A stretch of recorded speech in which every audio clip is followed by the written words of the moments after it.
السلام عليكم ورحمة الله وبركاته. الحمد لله نحمده ونستعينه ونستغفره ونعوذ بالله من شرور أنفسنا ومن سيئات أعمالنا. أشهد أن لا إله إلا الله وحده لا شريك له وأشهد أن محمدًا عبده ورسوله صلى الله عليه وعلى آله وصحبه وسلم. رب اشرح لي صدري ويسر لي أمري واحلل عقدة من لساني يفقه قولي. اللهم انفعني بما علمتني وعلمني ما ينفعني وزدني علما. اللهم طهر قلبي من النفاق وعملي من الرياء ولساني من الكذب وعيني من الخيانة فإنك تعلم خائنة الأعين وما تخفي الصدور.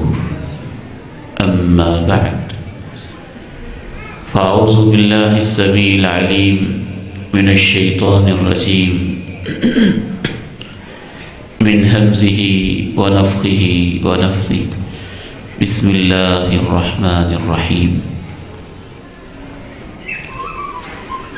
والليل إذا يغشى والنهار إذا تجلى وما خلق الذكر والأنثى إن سعيكم لشتى. فأما من أعطى واتقى وصدق بالحسنى فسنيسره لليسرى وأما من بخل واستغنى وكذب بالحسنى فسنيسره للعسرى.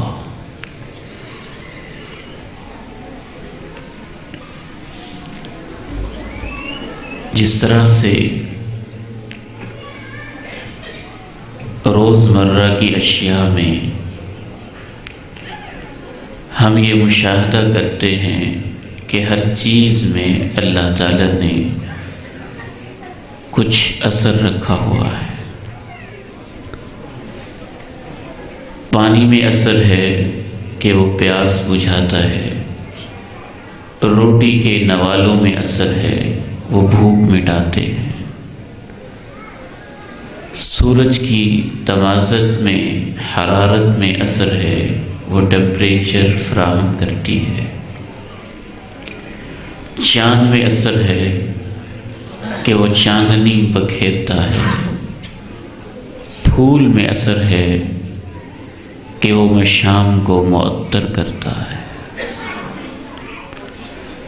کچھ چیزیں ایسی ہیں جن کا اثر نقصان دہ ہوتا ہے، مضر ہوتا ہے، بعض دفعہ انسان کے لیے مہلک اور تباہ کن بھی ہوتا ہے. سانپ کے زہر میں اثر ہے کہ انسان کو تڑپا دیتا ہے. بچھو کے کانٹے میں اثر ہے کہ وہ بھی انسان کو بے چین و مضطرب کر دیتا ہے. آگ میں اثر ہے کہ جسم کو جلا کے رکھ دیتی ہے. جیسے اللہ نے ان چیزوں میں اثر رکھا ہوا ہے، اس سے کہیں زیادہ اللہ رب العزت نے نیکی کے ہر کام اور گناہ کے ہر کام میں اثر رکھا ہوا ہے. یہ علیحدہ بات ہے کہ ان چیزوں کے اثرات پہ چونکہ ہم غور کرتے ہیں، یہ ہمارے ایکسپیریمنٹ میں آتی رہتی ہیں، روزمرہ کی زندگی میں استعمال میں آتی رہتی ہیں، مشاہدے میں آتی رہتی ہیں. ان کا ہمیں یقین ہے، لیکن اس سے بھی زیادہ یقین مجھے اور آپ کو ہونا چاہیے کہ ہر نیکی اور ہر گناہ کا بھی کوئی نہ کوئی اثر لازمی ہوتا ہے۔ آج کی اس تربیتی، اصلاحی، پروکار اور عظیم الشان نشست میں اللہ کی توفیق سے ہم اسی موضوع کے اوپر گفتگو کریں گے۔ چونکہ یہ موضوع طویل ہے، میرا زیادہ فوکس اور زیادہ توجہ گناہوں کے اثرات پر رہے گی، اور کچھ انشاءاللہ تعالی نیکیوں کے اثرات بھی اشارتاً آپ کے سامنے عرض کرتا چلوں گا۔ نیکی اور گناہ کا سب سے پہلا اثر میرے اور آپ کے دل پر ہوتا ہے۔ یہ اثرات آپ نے ترتیب سے گنتے جانے۔ مجھ سے قبل میرے انتہائی پیارے اور فاضل بھائی، جن سے ہم اللہ کے لیے محبت کرتے ہیں، میاں یوسف حفظہ اللہ تعالی، آپ کو توجہ دلا رہے تھے کہ درس قرآن کا مطلب ہوتا ہے ایک لیسن، ایک سبق سیکھ۔ حضرت قاری صاحب تشریف فرما ہیں، دیگر اہل علم بیٹھے ہیں۔ میں گزشتہ دنوں پڑھ رہا تھا، حضرت مولانا اسماعیل سلفی رحمہ اللہ شکوہ کر رہے تھے، فرما رہے تھے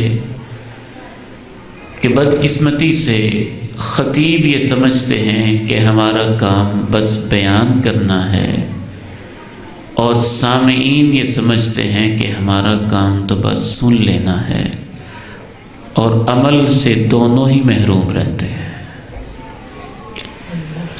اللہ تعالی ہمیں اس محرومی سے محفوظ فرمائے۔ تو سب سے پہلا اثر دل پر ہوتا ہے۔ گناہ سے ایک داغ سا لگتا ہے، ایک دھبا لگتا ہے، پھر زنگ لگتا ہے، پھر زنگ بڑھتا جاتا ہے، بڑھتے بڑھتے ایمان کا نور کم ہونا شروع ہوتا ہے۔ انسان اگر گناہ پہ گناہ مزید کرتا چلا جائے تو پھر دل میں تاریکی ڈیرے ڈالتی ہے، اندھیرے چھا جاتے ہیں۔ انسان اور اگر اس وادی میں آگے بڑھتا جائے اور گناہ کی دنیا سے واپس نہ پلٹے تو پھر دل پتھر ہونا شروع ہو جاتا ہے۔ انسان اگر پھر بھی باز نہ آئے تو پھر دل ٹیڑھا ہونا شروع ہو جاتا ہے۔ انسان اگر پھر بھی باز نہ آئے تو دل الٹا ہونا شروع ہو جاتا ہے۔ انسان پھر بھی رکنے کا نام نہ لے تو آہستہ آہستہ دل مر جاتا ہے۔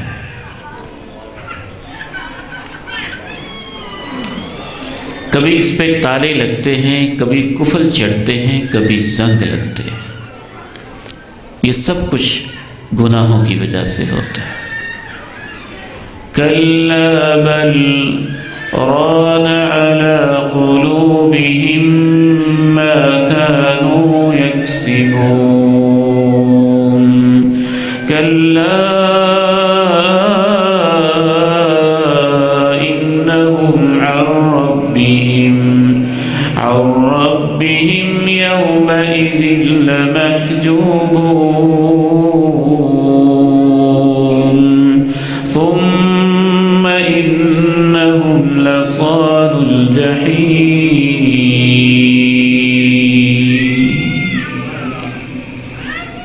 ان کے دلوں پہ زنگ چڑھ چکے ہیں ان حرکتوں کی وجہ سے جو یہ کرتے رہے ہیں۔ یاد رکھو، یقینی بات ہے کہ ان کے دل پہ اتنے زنگ چڑھ چکے ہیں کہ کل روز محشر یہ اللہ کے دیدار سے محروم رکھے جائیں گے۔ افلا يتدبرون القرآن ام على قلوب اقفالها افلا يتدبرون القرآن أم على قلوب أقفالها۔ بھلا یہ قرآن میں غور و فکر کیوں نہیں کرتے؟ کہیں ان کے دلوں پہ قفل تو نہیں چڑھ گئے؟ پتہ چلتا ہے کہ دلوں پہ تالے بھی لگ جاتے ہیں، پھر ہدایت کی کوئی بات اندر جاتی ہی نہیں ہے۔ میں دوبارہ عرض کروں گا، کیا خوبصورت نصیحت تھی ہمارے فاضل بھائی کی، اور ان کی نصیحت کے دوران مجھے قرآن مجید کی آیت بار بار یاد آ رہی تھی۔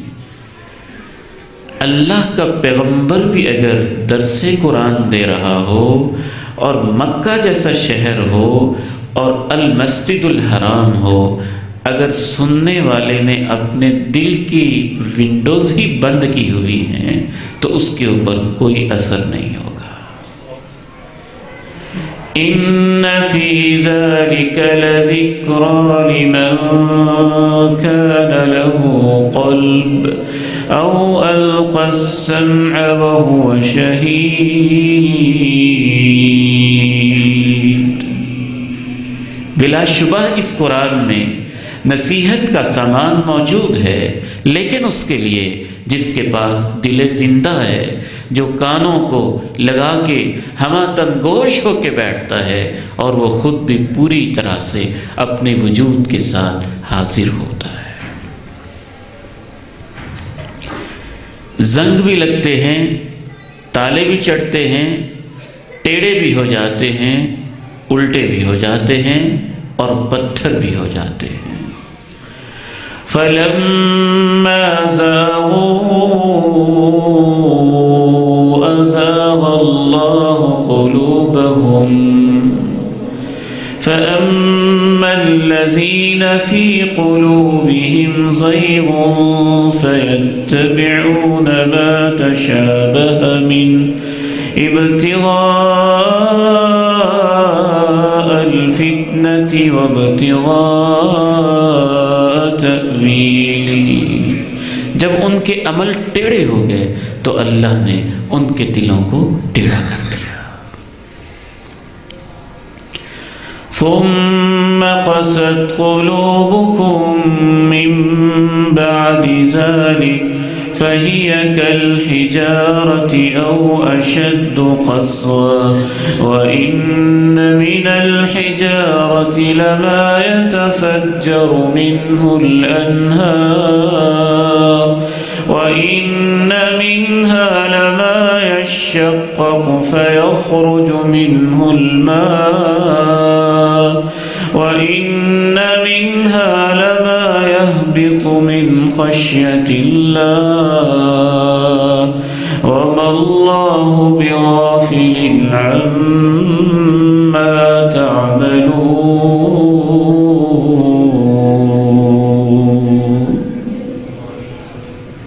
تمہارے دل پتھروں جیسے ہیں، بلکہ اس سے بھی سخت ہیں۔ قبر سے مردہ اللہ نے کھڑا کیا، قتل کا مقدمہ تھا۔ بنی اسرائیل کے لوگ پیغمبر کے پاس آئے، کہنے لگے قاتل کی تلاش ہو جائے۔ کہا گائے کو ذبح کرو، سورہ بقرہ ہے نا، البقرہ گائے کو کہتے ہیں، گائے کو ذبح کرو۔ پورا پروسیس ہوا، مقتول کے جسم کے ساتھ اس کو لگایا گیا، وہ زندہ ہوا۔ اس نے بتایا میرا قاتل فلاں ہے۔ قبروں سے مقتول کو زندہ ہوتا دیکھ کر، بولتا دیکھ کر اور سن کر بھی وہ پیغمبر کی بات کو ماننے کے لیے تیار نہ ہوئے۔ کبھی دل اتنے پتھر ہو جاتے ہیں۔ اس پر اللہ نے تبصرہ کیا، ثم قست قلوبكم من بعد ذلك فهي كالحجارة أو أشد قسوة وإن من الحجارة لما يتفجر منه الأنهار وإن منها لما يشقق يتشقق فيخرج منه الماء وإن منها لما يهبط من خشية الله وما الله بغافل عما تعملون۔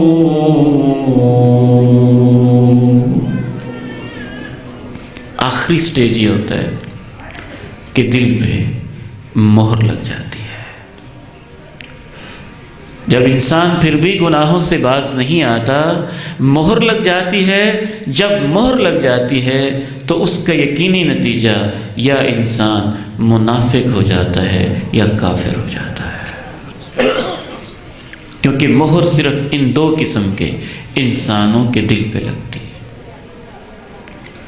ختم اللہ علی قلوبہم وعلی سمعہم وعلی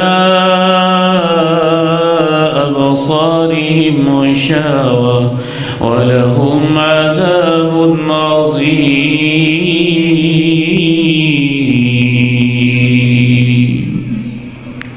ان کے دلوں پہ مہر۔ تو سب سے پہلا اثر گناہ کا انسان کے دل پہ ہوتا ہے۔ نیکی کا اثر بھی دل پر ہی ہوتا ہے۔ جب انسان نیکی کرتا ہے تو دل میں روشنی آتی ہے، نور ملتا ہے، بصیرت ملتی ہے، یقین ملتا ہے، ایمان میں اضافہ ہوتا ہے، محبت بڑھتی ہے، اللہ سے تعلق بڑھتا ہے۔ بڑھتے بڑھتے بڑھتے انسان کے دل میں اتنی روشنی ہو جاتی ہے جس کا نقشہ اللہ نے سورہ نور میں کھینچا ہے کہ بندہ مومن کا دل نور علی نور ہو جاتا ہے۔ تو پہلا اثر تو دل پر ہوتا ہے۔ ایک مثال سے واضح کر کے بات کو آگے بڑھاؤں گا۔ آپ کا کیا خیال ہے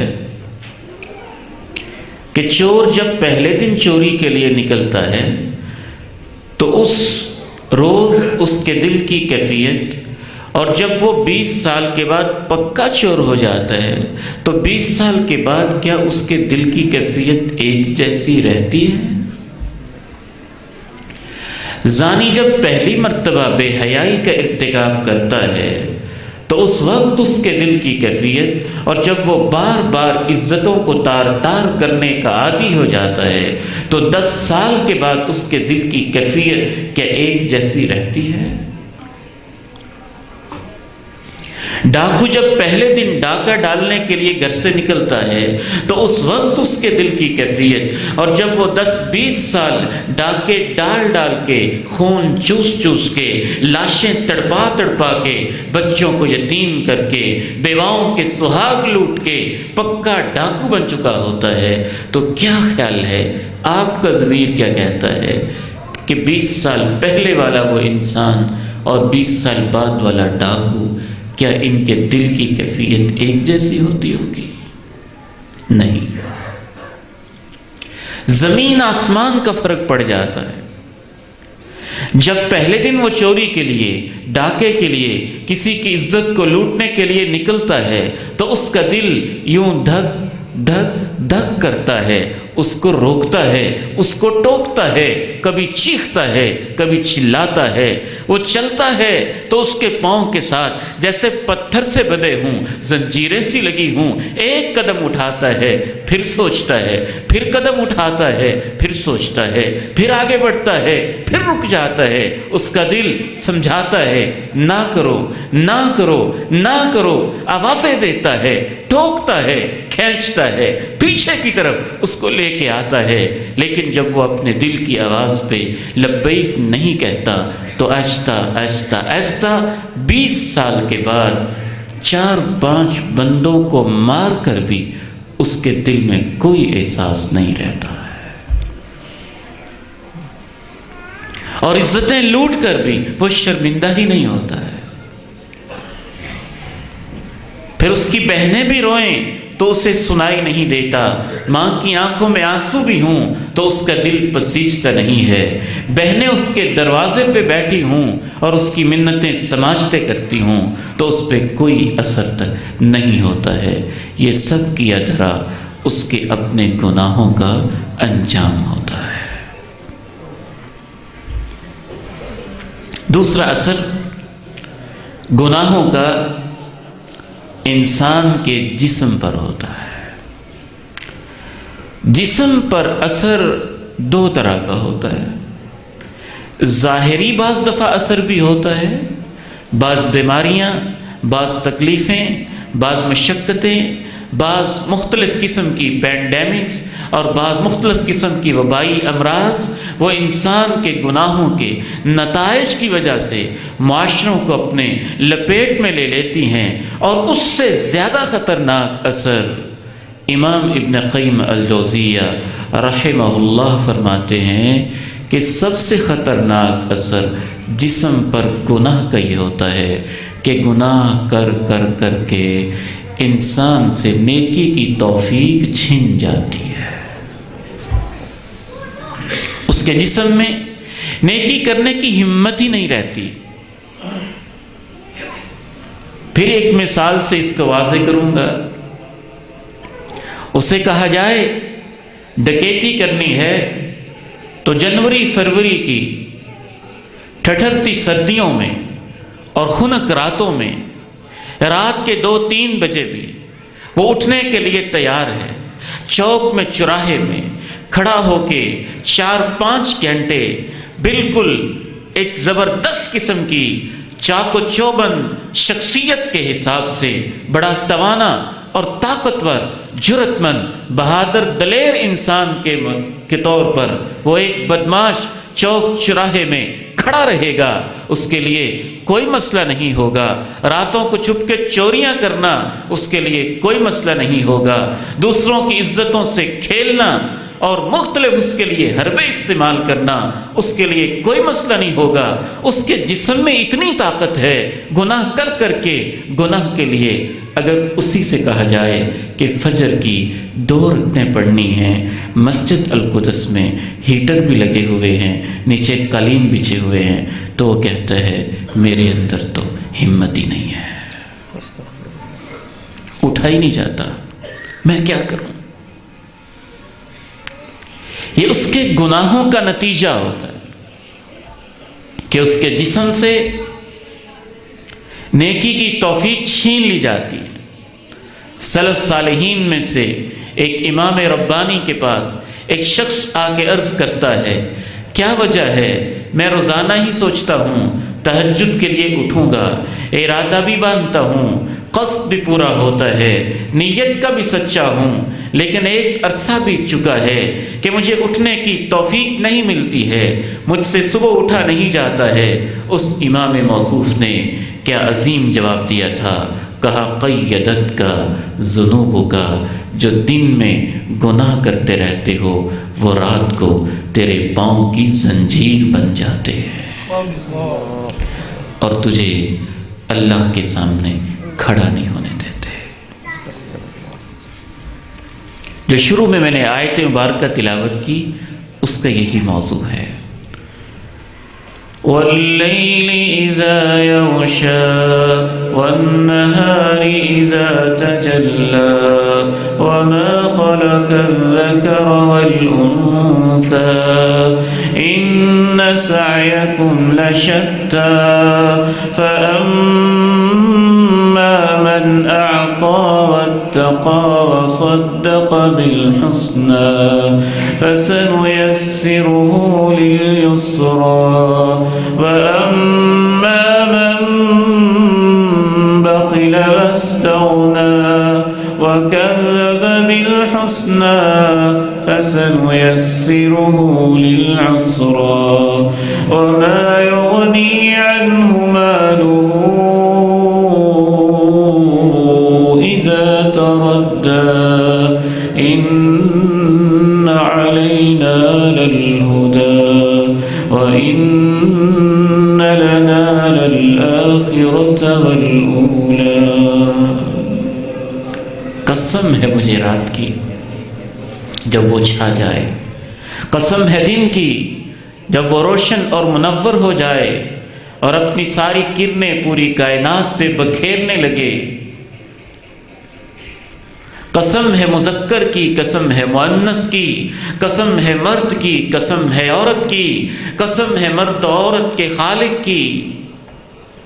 میں یہ قسمیں اٹھا کے کہتا ہوں، یقینی بات ہے کہ تمہاری کوششوں کے میدان مختلف ہیں۔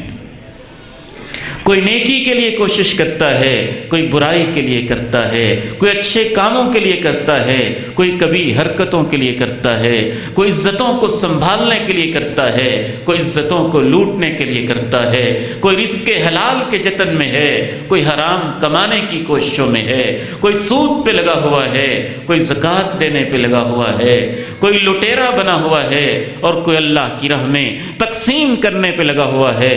کسی کی زبانیں مساجد و مدارس کے خلاف زہر اگل رہی ہیں اور کوئی اپنا سب کچھ مساجد و مدارس، قرآن اور علماء کے لیے لٹانے کے لیے تیار بیٹھا ہے۔ یقیناً تمہاری کوششیں مختلف ہیں، سن لو پھر ان کے نتیجے بھی مختلف ہیں۔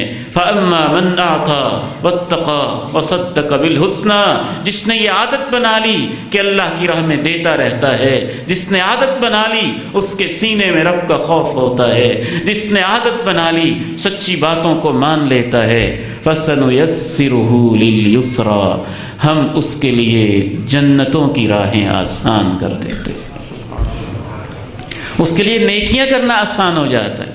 وَأَمَّا مَنْ بَخِلَ وَاسْتَغْنَى، جو جس کی عادت ہو گئی کہ وہ بخیل ہے، جس کی عادت ہو گئی لاپرواہ ہو کے رہتا ہے، جس کی عادت ہو گئی کذب بالحسنى، سچی بات کو مانتا ہی نہیں، فَسَنُيَسِّرُهُ لِلْعُسْرَى، ہم اس کے لیے سب سے تنگ راہیں اس کے لیے کھول دیتے ہیں، ان راہوں پہ اسے چلا دیتے ہیں، وہ جہنم کی راہوں پہ چلتا ہے۔ تو دوسرا نتیجہ جسم پر ہوتا ہے، اس کو امام ابن قیم رحمہ اللہ نے نام دیا ہے التوفیق والخذلان، کہ کسی کو اللہ کی توفیق مل جاتی ہے نیکی کے کاموں کے لیے اور کسی سے یہ توفیق چھن جاتی ہے، جسم کے اوپر اس طرح سے گہرا اثر مرتب ہوتا ہے۔ والد گرامی، اللہ تعالیٰ ان کو جنت میں اعلیٰ مقام عطا فرمائے۔ 80 سال کی عمر میں تقریباً ایک صاحب ان کے پاس بیٹھ کے مجبور کرنے لگے۔ کچھ شاگرد ہوتے نا بڑے چہیتے اور ضد پر بھی آ جاتے، کہنے لگے بابا جی، استاد جی ہمیں بتائیں آپ کتنی تلاوت کرتے؟ کہنے لگے بیٹا آپ کو اس سے کیا ہے، بس آپ تلاوت کیا کرو۔ کہنے لگے نہیں جی بتائیں، نہیں بتائیں جی، حتیٰ کہ اس نے قسم ڈال دی، کہنے لگا میں آپ کو اللہ کی قسم دیتا ہوں مجھے بتائیں اور اس نیت سے بتائیں تاکہ ہمارے اندر شوق پیدا ہو۔ تو 80 سال کی عمر میں بھی تقریباً والد گرامی نے کہا کہ بیٹا کوئی 10 پارے ہو ہی جاتے ہیں۔ حضرت شیخ ثناء اللہ مدنی رحمہ اللہ، اللہ ان کی قبر پہ کروڑوں رحمتیں نازل فرمائے۔ میں خود ان کی زیارت کے لیے ان کے پاس کئی دفعہ حاضر ہوا، گزشتہ سال کی بات ہے۔ میں گھر گیا تو شیخ محترم موبائل پہ بزی ہیں، کہنے لگے کہ میں امام ابن حبان کی التقاسیم والانواع موبائل کے اوپر عرب علماء کو میں صحیح ابن حبان پڑھا رہا تھا، مسند احمد پوری پڑھا دی، صحیح ابن حبان پڑھا دی۔ ایک مجلس میں ان کے شاگرد بیان کرتے ہیں کہ شیخ کو صبح کا ناشتہ شاید وہ بھی ہم پوری طرح سے نہ کروا سکے، ہمارا یہ ذہن تھا کہ جہاں حدیث کی مجلس ہے وہاں ہم جا کے ناشتہ کریں گے۔ انہوں نے کہا شاید ناشتہ کر کے کھانا کھا کے آئے ہیں، صبح حدیث کی مجلس شروع ہوئی، صرف نماز کے لیے اٹھے اور رات کے 10 بجے تک حدیث کی قرات چلتی رہی۔ کہتے حتیٰ کہ مجھے شیخ پہ ترس آیا اور میں نے میزبانوں کو بتایا کہ شیخ نے تو کھانا بھی نہیں کھایا ہوگا، بس کر دیں۔ نیکی کریں گے تو نیکیوں کی توفیق ملے گی۔ یہ کیسا بہانہ ہے؟ ایک نوجوان بیٹے سے کہتے ہیں نماز پڑھا کریں، وہ کہتا ہے دعا کر دیں۔ بھی آپ پڑھیں گے نہیں تو ہماری دعا پہ کیا اثر ہوگا؟ کبھی آپ نے یہ کہا ہے، آپ کو کہیں کہ ایڈمیشن بھیجنا ہے، فرسٹ ایئر سیکنڈ ایئر کا جا رہا ہے، ایف ایس سی کا جا رہا ہے، آپ کہیں جی دعا کر دیں، بھیجنا نہیں میں نے۔ یہ بیوقوفی تو کوئی نہیں کرتا۔ کبھی کسی نے یہ کہا ہے کہ دکان تو میں نہیں کھولوں گا، دعا کر دیں اللہ برکت ڈال دے، ویسے میں تالا لگا کے رکھوں گا۔ تو آپ جب وضو کریں گے نہیں، آپ جب مسجد میں آئیں گے نہیں، آپ جب قرآن کھولیں گے نہیں، آپ کے قدم جب چل کے ادھر آئیں گے نہیں، آپ محنت کریں گے نہیں، تو اللہ آپ کو زبردستی اپنی راہوں کی طرف نہیں لے کے آئے گا۔ اللہ کے دین میں غیرت ہے، اللہ کے دین میں حمیت ہے۔ اللہ تو اپنا دین ان کو دیتا ہے جو بڑی تڑپ کے ساتھ اللہ کے دین کی طرف آتے ہیں، پھر اللہ ان کے لیے راہیں کھول دیتا ہے۔ وَالَّذِينَ جَاهَدُوا فِينَا لَنَهْدِيَنَّهُمْ سُبُلَنَا، جو ہمیں پانے کی کوشش کرتے ہیں ان کے لیے ہم اپنی راہیں کھول دیتے ہیں۔ تیسرا اثر گناہ کا ہماری اولادوں پر ہوتا ہے، بیٹوں پر ہوتا ہے، بیٹیوں پر ہوتا ہے، پوتوں پر ہوتا ہے، پوتیوں پر ہوتا ہے، نواسوں پر ہوتا ہے، نواسیوں پر ہوتا ہے، حتیٰ کہ ہماری نسلوں پر ہوتا ہے۔ یہ اللہ کے نبی علیہ السلام کی حدیث نہیں ہے، ایک اسرائیلی روایت ہے۔ امام ابن قیم الجوزیہ رحمہ اللہ نے اپنی کتاب میں اسے لکھا ہے، فرماتے ہیں اوحى اللہ الی نبی من الانبیاء، اللہ نے نبیوں میں سے ایک نبی کی طرف یہ پیغام بھیجا کہ اپنی امت کو جمع کرو اور اپنی امت کو بتاؤ انی اذا اطیعت رضیت واذا رضیت رحمت ورحمتی تبلغ السابع من الولد، اپنی امت کو جمع کر کے بتاؤ جب لوگ نیکیاں کرتے ہیں، میری اطاعت کے کام کرتے ہیں، میری فرما برداری کرتے ہیں تو میں ان پہ راضی ہو جاتا ہوں، جب میں راضی ہو جاتا ہوں میں اپنی رحمتیں بھیجتا ہوں، اور جب میں رحمتیں بھیجتا ہوں تو میری رحمت کا اثر کبھی ان کی 7ویں نسل تک بھی چلا جاتا ہے۔ وَإِذَا عُصِيتُ غَضِبْتُ، جب میری نافرمانیاں بغاوتیں ہوتی ہیں تو میں ناراض ہو جاتا ہوں۔ وَإِذَا غَضِبْتُ لَعَنْتُ، جب میں غضب میں آتا ہوں پھر میں لعنت اور پھٹکار بھیج دیتا ہوں۔ وَلَعْنَتِي تَبْلُغُ السَّابِعَ مِنَ الْوَلَدِ، اور کبھی میری لعنت کا اثر بھی 7ویں نسل تک چلا جاتا ہے۔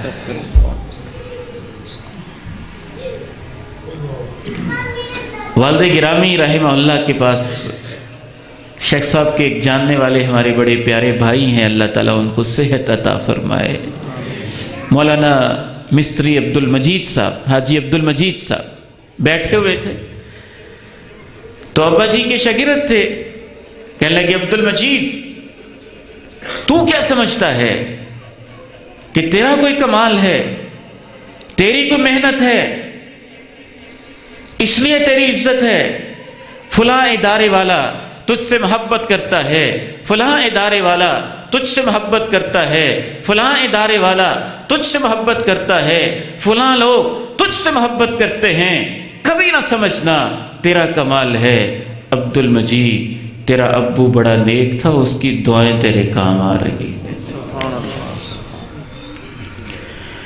وَكَانَ أَبُوهُمَا صَالِحًا فَأَرَادَ رَبُّكَ أَن يَبْلُغَا أَشُدَّهُمَا وَيَسْتَخْرِجَا كَنزَهُمَا رَحْمَةً مِّن رَّبِّكَ وما فعلته عن أمري وما فعلته عن أمري. سورہ کہف ہے. جناب موسیٰ، جناب خضر، دونوں عظیم ہستیاں ایک دیوار کی چنائی کر دیتے ہیں اور اس کے فلسفہ اور حکمت بیان کرتے ہوئے کہتے ہیں کہ اللہ نے وقت کے ایک نبی کو دوسرے نبی یا ولی کو اتنے لمبے فاصلے اس لیے طے کروائے ہیں کہ یہ دیوار ایک نیک بندے کی دیوار تھی. اللہ نے چاہا کہ اس کی نیکیوں کا فائدہ اس کی اولاد کو بھی ہو جائے، بشرطے کہ اولاد ان راہوں پہ چلے. اور بعض دفعہ گناہوں کا اثر نسلوں تک ہو جاتا ہے، نسلوں تک ہو جاتا ہے.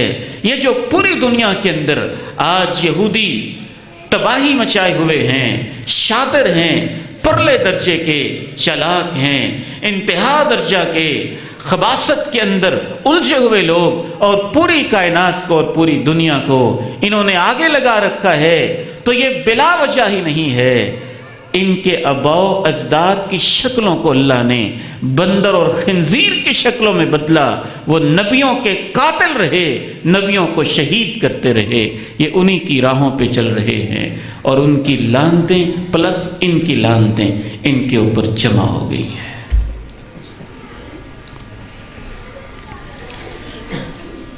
تو نسلوں پر بھی، اولادوں پر بھی ہماری نیکیوں اور برائیوں کا اثر ہوتا ہے. بعض آثار میں تو یہاں تک آتا ہے، سلف صالحین کہتے تھے کہ رات کو مجھ سے گناہ ہوتا ہے اور صبح میں دیکھتا ہوں کہ اللہ اس گناہ کی نحوست کی وجہ سے میری اولاد کو ایسا کر دیتا ہے کہ اس دن وہ میری بات نہیں مانتے، میری بیوی میری بات نہیں مان رہی ہوتی، رات کو مجھ سے کوئی غلطی ہوتی ہے تو میں تو یہ بھی محسوس کرتا ہوں. سلف صالحین کہتے تھے کہ میری بھینس اور گائے کے دودھ میں بھی اس کا اثر ہو رہا ہوتا ہے.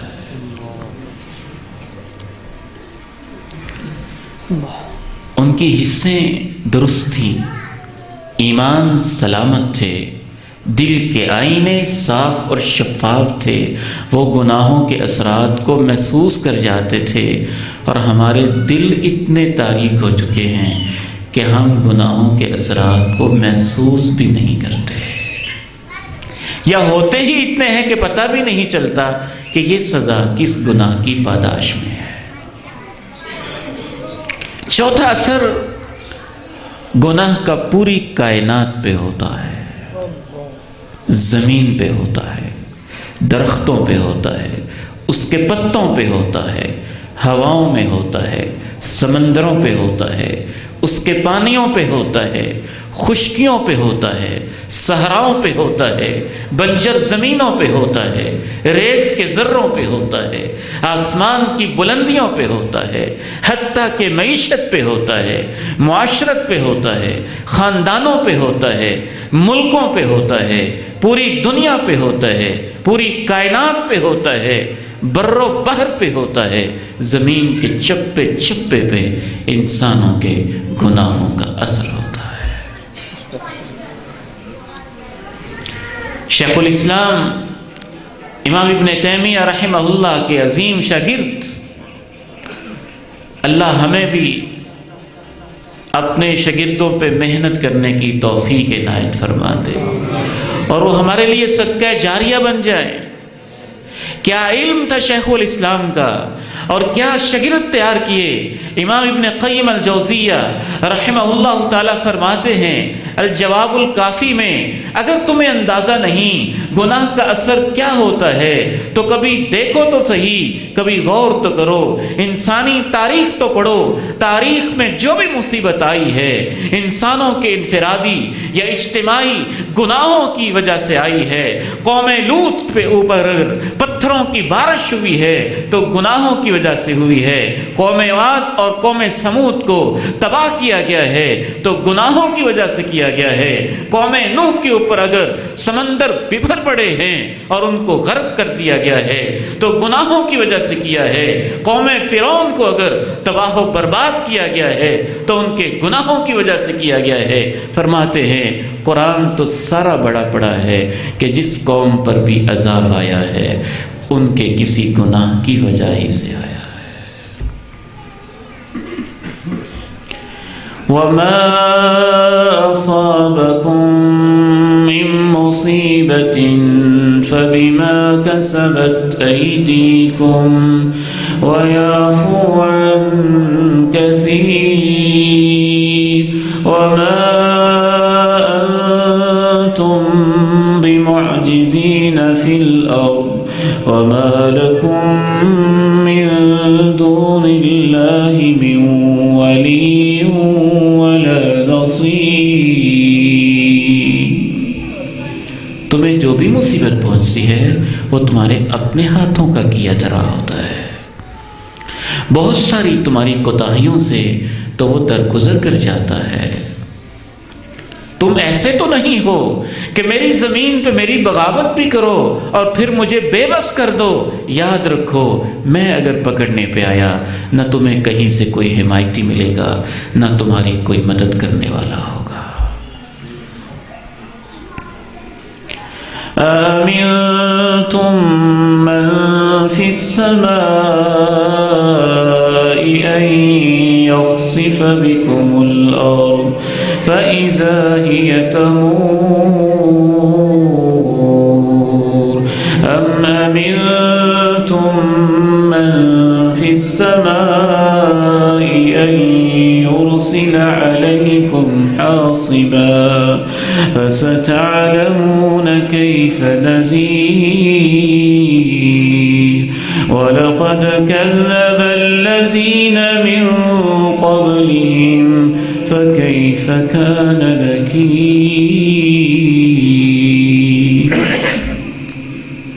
تم اتنے نہ ڈر ہوگے اس ہستی سے جو آسمانوں میں ہے اور جس نے زمین کو تھاما ہوا ہے۔ اگر وہ چاہے تو تمہیں زمین کے اندر دنسا دے اور یہ یوں ہلنے لگے حرکت میں آ جائے، تم نہ ڈر ہوگے اس ہستی سے جو آسمانوں میں ہے کہ تمہارے اوپر پتھروں کی بارش برسا دے، پھر تمہیں پتہ چل جائے کہ میری تنبیہیں، میرا ڈرانا کیسا رہا۔ تم سے پہلے لوگوں نے جھٹلا کے دیکھ لیا، تمہیں یاد نہیں کہ ان کا انجام کیا ہوا تھا۔ ظہر الفساد فی البر والبحر بما کسبت ایدی الناس لیذیقہم بعض الذی عملوا لعلہم یرجعون۔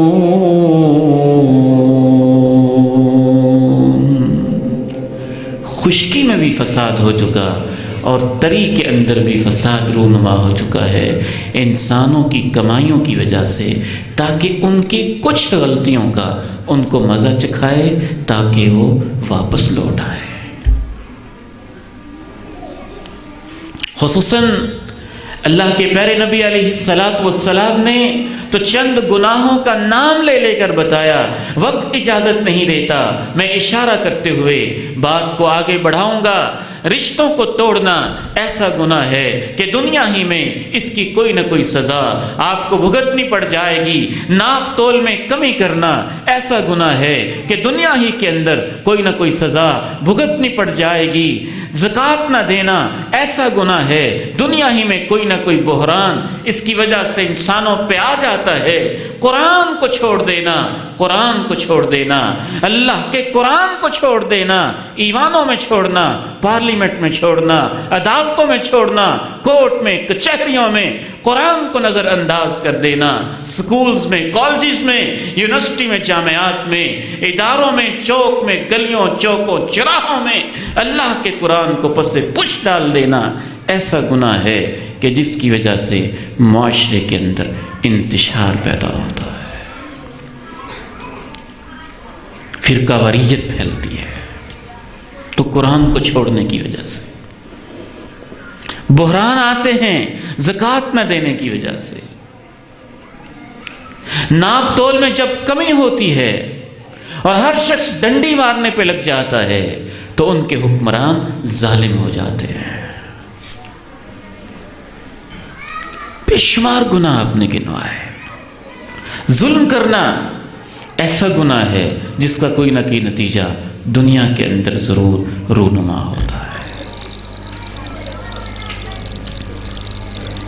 تو سب سے پہلا اثر گناہوں کا دل پر ہوتا ہے، دوسرا اثر جسم پر ہوتا ہے، تیسرا اثر معاشرے پر، سوسائٹی پر ہوتا ہے، چوتھا اثر اولادوں پر ہوتا ہے، پانچواں اثر پوری کائنات پہ ہوتا ہے، بر و بحر پہ ہوتا ہے، خشکی تری میں ہوتا ہے، ایک ایک پیداوار پہ ہوتا ہے۔ چھٹا اثر آخری انشاءاللہ 10 منٹ میں اپنی گفتگو کو سمیٹتا ہوں اور آخری کلمات کی طرف بڑھتے ہیں۔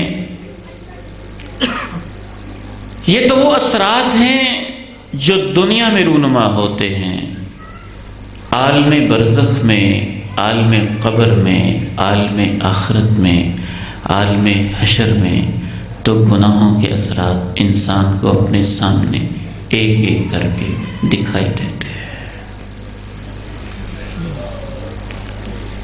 امام غزالی رحمہ اللہ تعالی فرماتے ہیں کہ قبر کے جو سانپ اور بچھو ہوتے ہیں وہ اصل میں ہمارے گناہوں کے اثرات ہی تو ہوتے ہیں۔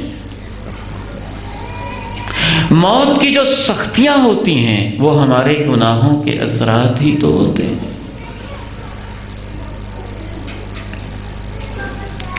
امام ابن قیم الجوزیہ رحمہ اللہ تعالی لکھتے ہیں جس طرح کانٹا چبھنے کی تکلیف ہوتی ہے، پتھر لگنے کی تکلیف ہوتی ہے، بخار کی تکلیف ہوتی ہے، کسی بھی جسمانی تکلیف کی وجہ سے انسان اذیت محسوس کرتا ہے، اس طرح سے موت کی ایک تکلیف تو تبھی ہوتی ہے جو ہر انسان کو کسی نہ کسی درجے میں ہوتی ہے۔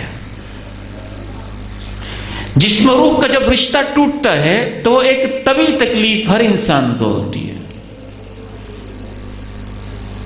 لیکن اس سے زیادہ تکلیف، طبی تکلیف سے بڑھ کر تکلیف جو ہوتی ہے اس کو امام صاحب نے نام دیا ہے حسرت الفوت کا۔ یہ ہے شدت الموت، موت کی طبی تکلیف، یہ کم ہوتی ہے، زیادہ تکلیف حسرت الفوت کی ہوتی ہے، وہ ان لمحوں کو یاد کر کے ہوتی ہے جو اللہ کی نافرمانی میں انسان نے گزارے ہوتے ہیں۔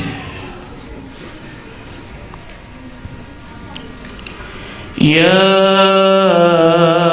ایھا الذین آمنوا لا تلہکم اموالکم ولا اولادکم عن ذکر اللہ ومن یفعل ذلک فاولئک هم الخاسرون وانفقوا مما رزقناکم من قبل ان يأتي أحدكم الموت فيقول رب لولا أخرتني إلى أجل قريب فأصدق وأكن من الصالحين۔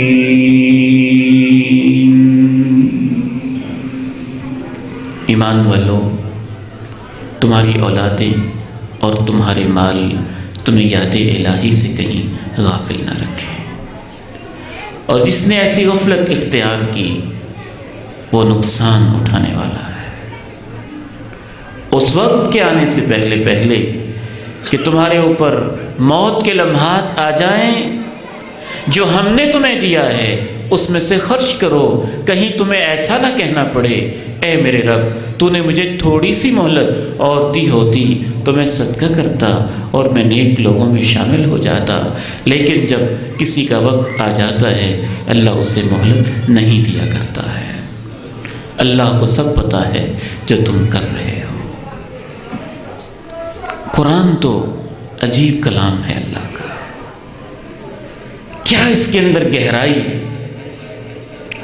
مبارکباد کے مستحق ہیں میرے بہت ہی پیارے بھائی قاری مقصود صاحب، اللہ ان کی زندگی میں برکتیں عطا فرمائے، مسجد کی انتظامیہ اور منتظمین، اور وہ بیٹیاں جنہوں نے ان سے پڑھا، اور وہ بیٹے جنہوں نے کچھ لمحات قرآن کے سائے میں گزارے۔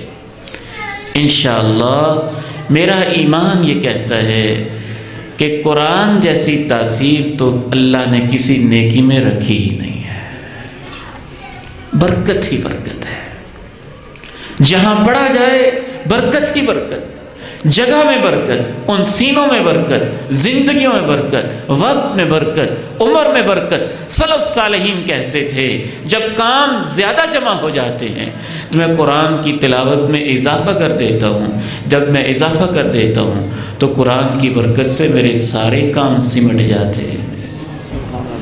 برکت ہے نا اس میں، یہ مبارک کتاب ہے۔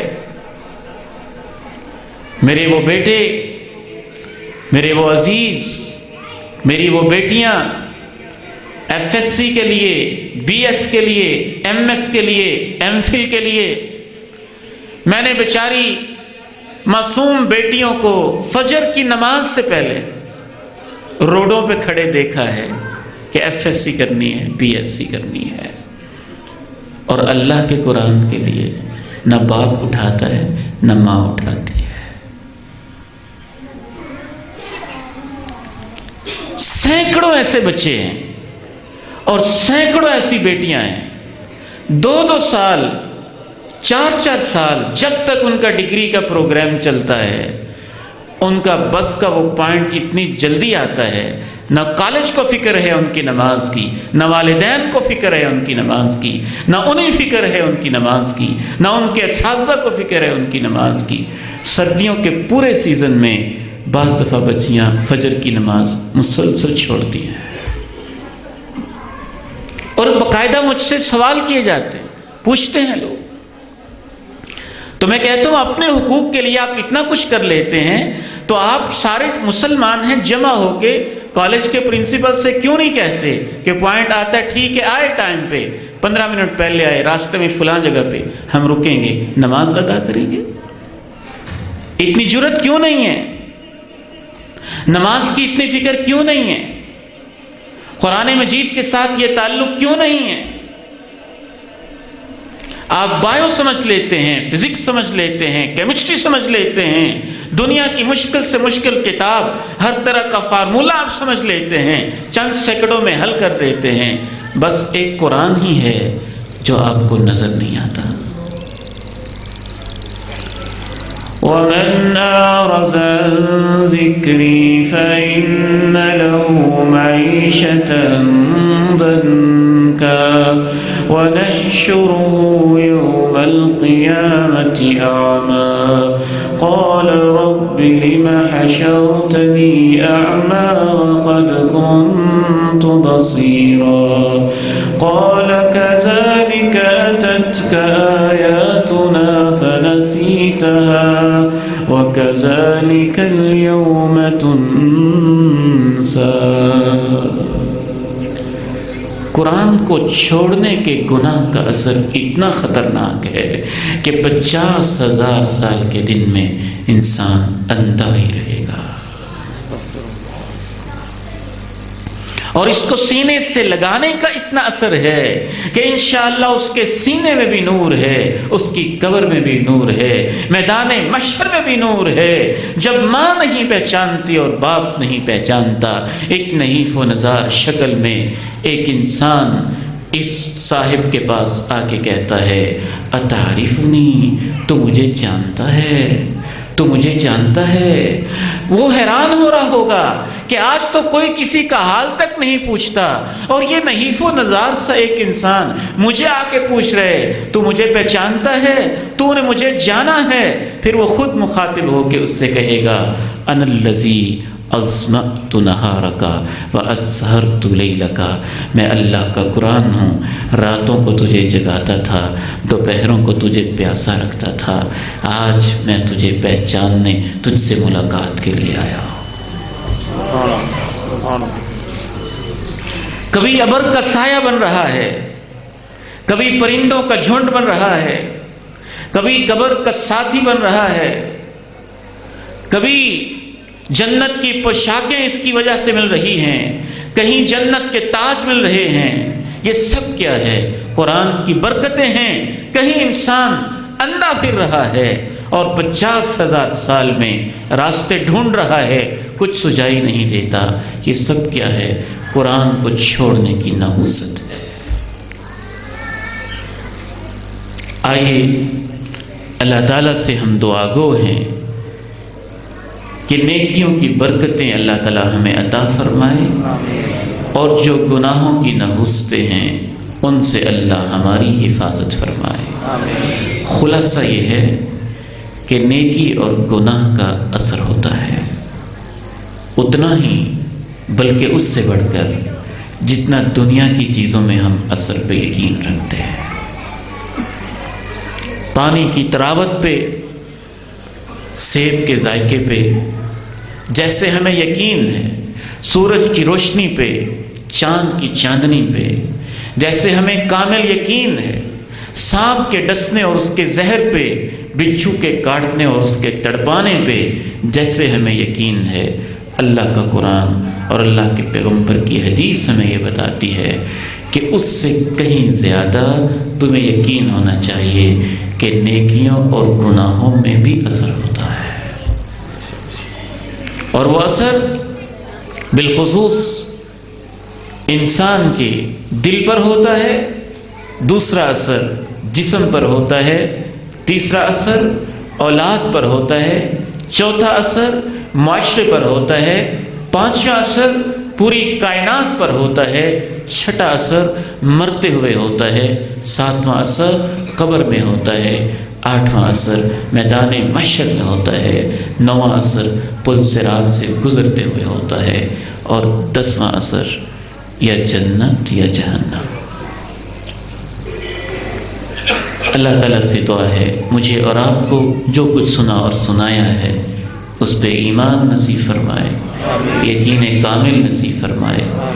جو بچوں نے، بیٹیوں نے، بھائیوں نے قرآن مجید پڑھا ہے ان کا پڑھنا، حضرت قاری صاحب محترم کا پڑھانا، بڑے پیارے علماء، مشائخ، مہمانوں کا یہاں تشریف لانا، میری حاضری سب اللہ تعالیٰ قبول فرمائے، آپ کی تشریف آوری بھی اللہ تعالیٰ قبول فرما لے۔ ہر مسجد میں ہی ایسا انتظام ہونا چاہیے۔ مساجد کی بعض دفعہ انتظامیہ یہ سمجھتی ہیں کہ جمعے میں مسجد بھر جاتی ہے نا تو یہی اس کی آبادی ہے، نہیں، وہ آبادی کا ایک چھوٹا سا حصہ ہے، وہ آبادی کا ایک چھوٹا سا حصہ ہے۔ یہاں حفظ کی کلاس ہو، ترجمہ قرآن کی کلاس ہو، تفسیر قرآن کی کلاس ہو، ذکر اذکار ہو رہے ہوں، قرآن سمجھایا جا رہا ہو، یہ اصل اس کی آبادی ہے، اور اس سے مساجد حقیقت میں آباد ہوتی ہیں۔ میری تو یہ خواہش ہے، حضرت قاری صاحب سے درخواست کرتے ہیں، یہ بھی دعا کریں گے انشاءاللہ تعالی کہ ہم ناظرے کا سلیبس ہی اس انداز میں رکھیں کہ جیسے بچے ناظرہ پڑھ جاتے ہیں نا، اس وقت تک والدین سمجھیں کہ بچے فارغ نہیں ہوئے جب تک ناظرے کے بعد ترجمے کی کلاس نہ شروع ہو جائے۔ ناظرہ پورا کریں، پھر ترجمہ پورا کریں، صبح کے وقت میں ہی ہو سکتا ہے انشاءاللہ تعالی۔ جتنا وقت بچے ناظرے کی کلاس میں دیتے ہیں، اگر وہ FSC تک، BS تک مسلسل وہ وقت دیتے رہیں اور ہم کوئی اس طرح کی کلاس مینیج کر پائیں تو انشاءاللہ تعالی